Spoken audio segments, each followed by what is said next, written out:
Friends, Hindu ಧರ್ಮವನ್ನ ಪಾಲಿಸ್ತಾ ಇದ್ದ ಕರಾವಳಿ ಭಾಗಕ್ಕೆ ಜೈನ ಧರ್ಮ ಬಂದಿದ್ದು ಹೇಗೆ, ಅಲ್ಲಿನ ಇಂದಿನ ಕತೆ ಏನು, ಕ್ಷತ್ರಿಯ ಪಾರಂಪರ್ಯ ರಾಜರು ಅಹಿಂಸೆಯನ್ನ ಬೋಧಿಸುವ ಜೈನ ಧರ್ಮದತ್ತ ವಾಲಿದ್ದು ಯಾಕೆ, ತುಳುನಾಡಿನ ಇತಿಹಾಸದಲ್ಲಿ ಜೈನ ಧರ್ಮದ ಪ್ರಭಾವ ಎಷ್ಟು ಪ್ರಬಲವಾಗಿದೆ, ಎಲ್ಲವನ್ನ ಇವತ್ತಿನ ಈ ಒಂದು ವಿಡಿಯೋದಲ್ಲಿ ಹೇಳ್ತಾ ಹೋಗ್ತೀವಿ. ವಿಡಿಯೋವನ್ನ ಎಲ್ಲೂ ಸ್ಕಿಪ್ ಮಾಡದೆ ಸಂಪೂರ್ಣವಾಗಿ ನೋಡಿ. ಫ್ರೆಂಡ್ಸ್, ಜೈನ ಬಂಟ ಸಮುದಾಯವು ಕರ್ನಾಟಕದ, ವಿಶೇಷವಾಗಿ ಕರಾವಳಿ ಕರ್ನಾಟಕ ಅಂದ್ರೆ ದಕ್ಷಿಣ ಕನ್ನಡ ಮತ್ತು ಉಡುಪಿ ಜಿಲ್ಲೆಗಳು ಮತ್ತು ಕೇರಳದ ಕಾಸರಗೋಡು ಜಿಲ್ಲೆಯಲ್ಲಿ ಪ್ರಮುಖವಾಗಿ ಕಂಡುಬರುವ ಒಂದು ವಿಶಿಷ್ಟ ಸಮುದಾಯವಾಗಿದೆ. ಇವರು ಇತಿಹಾಸದುದ್ದಕ್ಕೂ ಭೂಮಾಲೀಕರು, ಆಡಳಿತಗಾರರು, ಯೋಧರು ಮತ್ತು ವ್ಯಾಪಾರಿಗಳಾಗಿ ಮಹತ್ವದ ಪಾತ್ರ ವಹಿಸಿದ್ದಾರೆ. ಇವರ ಇತಿಹಾಸವು ಜೈನ ಧರ್ಮದ ಪ್ರಸಾರ, ತುಳುನಾಡಿನ ಸಂಸ್ಕೃತಿ ಮತ್ತು ಸಾಮಾಜಿಕ ರಚನೆಯೊಂದಿಗೆ ನಿಕಟವಾಗಿ ಬೆಸೆದುಕೊಂಡಿದೆ. ಬಂಟ ಸಮುದಾಯವು ಕ್ಷತ್ರಿಯ ಅಥವಾ ಭೂಮಾಲೀಕ ವರ್ಗಕ್ಕೆ ಸೇರಿದವರು ಎಂದು ನಂಬಲಾಗಿದೆ. ಇವರು ತುಳುನಾಡಿನ ಪ್ರಾಚೀನ ಆಡಳಿತಗಾರರಾಗಿದ್ದರು ಎಂಬುದು ಐತಿಹಾಸಿಕವಾಗಿ ಮತ್ತು ಸಾಂಸ್ಕೃತಿಕವಾಗಿ ದೃಢಪಟ್ಟಿದೆ. ಇವರನ್ನು ಇತಿಹಾಸದಲ್ಲಿ ನಾಯಕರು, ಅರಸರು ಅಥವಾ ರಾಯರು ಎಂದು ಕೂಡ ಉಲ್ಲೇಖಿಸಲಾಗಿದೆ. ಇವರು ತಮ್ಮ ಶೌರ್ಯ, ಆಡಳಿತ ಸಾಮರ್ಥ್ಯ ಮತ್ತು ಭೂಮಿಯ ಮೇಲಿನ ಒಡೆತನಕ್ಕಾಗಿ ಪ್ರಸಿದ್ಧರಾಗಿದ್ದರು. ತುಳುನಾಡಿನ ಅನೇಕ ಪಾಳೆಗಾರರು ಮತ್ತು ಸ್ಥಳೀಯ ರಾಜರು ಬಂಟ ಸಮುದಾಯಕ್ಕೆ ಸೇರಿದವರಾಗಿದ್ದರು. ಅವರ ಶತಮಾನಗಳ ಕಾಲ ಈ ಪ್ರದೇಶದ ಸಾಮಾಜಿಕ, ಆರ್ಥಿಕ ಮತ್ತು ರಾಜಕೀಯ ಸ್ವರೂಪವನ್ನು ರೂಪಿಸಿದ್ದಾರೆ. ಬಂಟರ ಈ ಕ್ಷತ್ರಿಯ ಹಿನ್ನೆಲೆ ಮತ್ತು ಭೂಮಾಲೀಕತ್ವವು ಅವರ ಸಾಮಾಜಿಕ ಸ್ಥಾನಮಾನ, ಆಚರಣೆಗಳು ಮತ್ತು ಸಂಸ್ಕೃತಿಯ ಮೇಲೆ ಆಳವಾದ ಪ್ರಭಾವ ಬೀರಿದೆ. ಎಕ್ಸಾಂಪಲ್ಗೆ, ಅವರಲ್ಲಿ ರೂಢಿಯಲ್ಲಿದ್ದ ಅಳಿಯ ಸಂತಾನ ಪದ್ಧತಿ, ಭೂಮಿಯ ಮೇಲಿನ ಹಕ್ಕುಗಳು ಮತ್ತು ಗೌರವಯುತ ಜೀವನ ಶೈಲಿ ಎಲ್ಲವೂ ಅವರ ಆಡಳಿತಾತ್ಮಕ ಮತ್ತು ಭೂಮಾಲೀಕ ಪರಂಪರೆಯನ್ನ ಪ್ರತಿಬಿಂಬಿಸುತ್ತವೆ.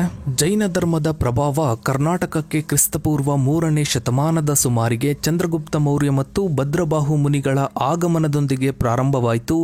ಈ ಅವಧಿಯಲ್ಲಿ ಮತ್ತು ನಂತರದ ಶತಮಾನಗಳಲ್ಲಿ ಗಂಗರು, ರಾಷ್ಟ್ರಕೂಟರು, ಚಾಲುಕ್ಯರು ಮತ್ತು ಹೊಯ್ಸಳರಂತಹ ಪ್ರಬಲ ರಾಜವಂಶಗಳು ಜೈನ ಧರ್ಮಕ್ಕೆ ಪ್ರೋತ್ಸಾಹ ನೀಡಿದ್ವು. ತುಳುನಾಡಿನಲ್ಲಿ ಜೈನ ಧರ್ಮದ ಪ್ರಭಾವ ಕ್ರಿಸ್ತಶಕ 8ನೇ ಶತಮಾನದಿಂದ 16ನೇ ಶತಮಾನದವರೆಗೆ ಅತ್ಯಂತ ಪ್ರಬಲವಾಗಿತ್ತು. ಈ ಅವಧಿಯಲ್ಲಿ ಅನೇಕ ಪ್ರಾದೇಶಿಕ ಅರಸರು ಮತ್ತು ಪಾಳೆಗಾರರು ಜೈನ ಧರ್ಮವನ್ನು ಸ್ವೀಕರಿಸಿದರು. ಈ ಅವಧಿಯನ್ನ ತುಳುನಾಡಿನಲ್ಲಿ ಜೈನ ಧರ್ಮದ ಸುವರ್ಣ ಯುಗ ಎಂದು ಕೂಡ ಕರೆಯಲಾಗುತ್ತೆ. ಈ ಸಮಯದಲ್ಲಿ ಅನೇಕ ಸ್ಥಳೀಯ ಅರಸರು ಮತ್ತು ಪಾಳೆಗಾರರು ಜೈನ ಧರ್ಮವನ್ನು ತಮ್ಮ ರಾಜಧರ್ಮವಾಗಿ ಸ್ವೀಕರಿಸಿದರು. ಇವರು ಜೈನ ಧರ್ಮಕ್ಕೆ ಅಗಾಧ ಪ್ರೋತ್ಸಾಹವನ್ನು ನೀಡಿದರು ಮತ್ತು ಅದರ ಪ್ರಸಾರಕ್ಕೆ ಗಣನೀಯ ಕೊಡುಗೆಯನ್ನು ನೀಡಿದರು. ಇದರಿಂದಾಗಿ ತುಳುನಾಡಿನಾದ್ಯಂತ ಜೈನ ಬಸದಿಗಳು, ಸ್ಮಾರಕಗಳು ಮತ್ತು ಶಿಲ್ಪಗಳು ನಿರ್ಮಾಣವಾದವು. 1432ರಲ್ಲಿ ಕಾರ್ಕಳದ ಬೈರ ಸರಾಸರು ಇವರು ಜೈನ ಧರ್ಮದ ಪ್ರಮುಖ ಪೋಷಕರಾಗಿದ್ದರು. ಕಾರ್ಕಳದಲ್ಲಿರುವ ಬೃಹತ್ ಗೊಮ್ಮಟೇಶ್ವರ ಪ್ರತಿಮೆ ಇವರ ಕೊಡುಗೆ ಅತ್ಯುತ್ತಮ ನಿರ್ದೇಶನ. ಇನ್ನು ಮೂಡಬಿದ್ರಿಯ ಚೌಟ ಅರಸರು, ಮೂಡಬಿದ್ರಿಯನ್ನು ಜೈನ ಕಾಶಿ ಅಥವಾ ಜೈನ ವಾರಣಾಸಿ ಎಂದೇ ಕರೆಯಲಾಗುತ್ತೆ. ಇಲ್ಲಿರುವ ಭವ್ಯ 1000 ಕಂಬದ ಬಸದಿ ಚೌಟ ಅರಸರ ಆಶ್ರಯದಲ್ಲಿ ನಿರ್ಮಾಣವಾಯಿತು. ಇದು ಜೈನ ವಾಸ್ತುಶಿಲ್ಪದ ಒಂದು ಅದ್ಭುತ ಮಾದರಿ. ಇನ್ನು 1604ರಲ್ಲಿ ವೇಣೂರಿನ ಅಜಿಲ ಅರಸರು ವೇಣೂರಿನಲ್ಲಿ ಗೊಮ್ಮಟೇಶ್ವರ ಪ್ರತಿಮೆಯನ್ನ ಸ್ಥಾಪಿಸ್ತಾರೆ. ಇನ್ನು ಧರ್ಮಸ್ಥಳದ ಹೆಗ್ಗಡೆಗಳು, ಪ್ರಸ್ತುತ ಜೈನ ಬಂಟ ಸಮುದಾಯದ ಹೆಗ್ಗಡೆ ಕುಟುಂಬವು ಧರ್ಮಸ್ಥಳದ ಆಡಳಿತವನ್ನ ನಡೆಸ್ತಾ ಇದ್ದು, ಇದು ಹಿಂದೂ ಮತ್ತು ಜೈನ ಧರ್ಮಗಳ ನಡುವಿನ ಸಾಮರಸ್ಯದ ಸಂಕೇತವಾಗಿದೆ. ಈ ಅರಸರು ಮತ್ತು ಪಾಳೆಗಾರರು ಕೇವಲ ದೇವಾಲಯಗಳನ್ನು ನಿರ್ಮಿಸುವುದರ ಮೂಲಕ ಮಾತ್ರವಲ್ಲದೆ ಜೈನ ಮುನಿಗಳು ಮತ್ತು ವಿದ್ವಾಂಸರಿಗೆ ಆಶ್ರಯವನ್ನ ನೀಡುವುದರ ಮೂಲಕ ಜೈನ ಧರ್ಮವನ್ನ ಬೆಳೆಸಿದರು. ಅವರ ಆಳ್ವಿಕೆಯಲ್ಲಿ ಜೈನ ಧರ್ಮವು ಕೇವಲ ಧಾರ್ಮಿಕ ಆಚರಣೆಯಾಗಿರದೆ ಸಾಮಾಜಿಕ ಮತ್ತು ಸಾಂಸ್ಕೃತಿಕ ಜೀವನದ ಅವಿಭಾಜ್ಯ ಅಂಗವಾಯಿತು. ಈ ಅರಸರ ಆಶ್ರಯದಲ್ಲಿ ಜೈನ ಧರ್ಮವು ಜನಪ್ರಿಯವಾಯಿತು ಮತ್ತು ಅನೇಕ ಬಂಟ ಕುಟುಂಬಗಳು ಜೈನ ಧರ್ಮಕ್ಕೆ ಮತಾಂತರಗೊಂಡವು. ಮೂಲತಃ ಬಂಟರಾಗಿದ್ದವರು ಜೈನ ಧರ್ಮವನ್ನ ಒಪ್ಪಿಕೊಂಡು ಜೈನ ಬಂಟರು ಎಂದು ಗುರುತಿಸಿಕೊಂಡ್ರು. ತುಳುನಾಡಿನಲ್ಲಿ ಜೈನ ಧರ್ಮವು ರಾಜಾಶ್ರಯ ಪಡೆದ ಪರಿಣಾಮವಾಗಿ ಅದು ಕೇವಲ ಧಾರ್ಮಿಕ ಆಚರಣೆಯಾಗಿ ಉಳಿಯದೆ ಸಾಮಾಜಿಕ ಮತ್ತು ಸಾಂಸ್ಕೃತಿಕ ಜೀವನದ ಭಾಗವಾಯಿತು. ಈ ಅವಧಿಯಲ್ಲಿ ಅನೇಕ ಪ್ರಭಾವಿ ಬಂಟ ಕುಟುಂಬಗಳು ಜೈನ ಧರ್ಮದ ತತ್ವಗಳು ಮತ್ತು ಜೀವನ ಶೈಲಿಯಿಂದ ಪ್ರಭಾವಿತರಾಗಿ ಮತಾಂತರಗೊಂಡವು. ಮೂಲತಃ ಸ್ಥಳೀಯ ನಂಬಿಕೆಗಳನ್ನು ಅನುಸರಿಸ್ತಾ ಇದ್ದ ಬಂಟರು ಜೈನ ಧರ್ಮದ ಅಹಿಂಸೆ, ಸರಳತೆ ಮತ್ತು ವೈರಾಗ್ಯ ತತ್ವಗಳನ್ನು ಒಪ್ಪಿಕೊಂಡ್ರು. ಜೈನ ಧರ್ಮದ ಪ್ರಚಾರಕರು ಮತ್ತು ಮುನಿಗಳ ಬೋಧನೆಗಳು ಹಾಗೂ ಜೈನ ಅರಸರ ಪೋಷಣೆ ಈ ಮತಾಂತರ ಪ್ರಕ್ರಿಯೆಗೆ ವೇಗ ನೀಡಿತು.